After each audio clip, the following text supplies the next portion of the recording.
שלום וברכה מוריי ורבותיי, שעת חינוך ההורים שבינינו, שבזכותה נזכה בעזרת השם ובישועתו לילדים מחונכים. במאבק התמידי בין החום והאהבה שצריכים להרעיף על הילדים לבין הגבולות שצריכים להציב בפניהם, לפעמים אנו נמצאים במלחמה שאנחנו לא יודעים איזה צד מנצח בה. אנחנו מצד אחד חושבים שאנחנו עושים את המקסימום של השילוב בין שני הדרכים, אבל מצד שני אנחנו חוששים, אולי הגזמנו מדי. מהו המבחן הראשון שניתן לעשות בכדי לדעת האם אתה מתנהג נכון לילדים שלך מבחינת העול אותו אתה מטיל עליהם ומבחינת החום והאהבה אותם אתה מרעיף עליהם? שימו לב טוב, לגבר הקדוש ברוך הוא העניק את כלי הנשק שנקרא מוח, מחשבה, שכל. כל מה שקשור לקור הרוח שייך לצד הגברי.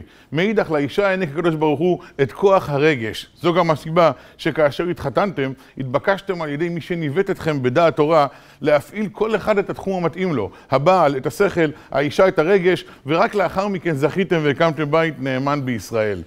כאשר אתה מתנהל מול הבן שלך ואתה לא יודע עד כמה אתה עושה זה נכון או לא, תשאל את אשתך, מה התחושה שלך? היא לא אמורה להסביר לך יותר מדי עד כמה זה נכון, עד כמה אתה מגזים ועד כמה לדעתה הפעלת לחץ כבד מדי. מספיק שהיא אומרת, אני מרגישה שמשהו כאן אינו קשורה, אתה יכול להסתמך על כלי הנשק שלה ולגשת יחד איתה לייעוץ ודחוף.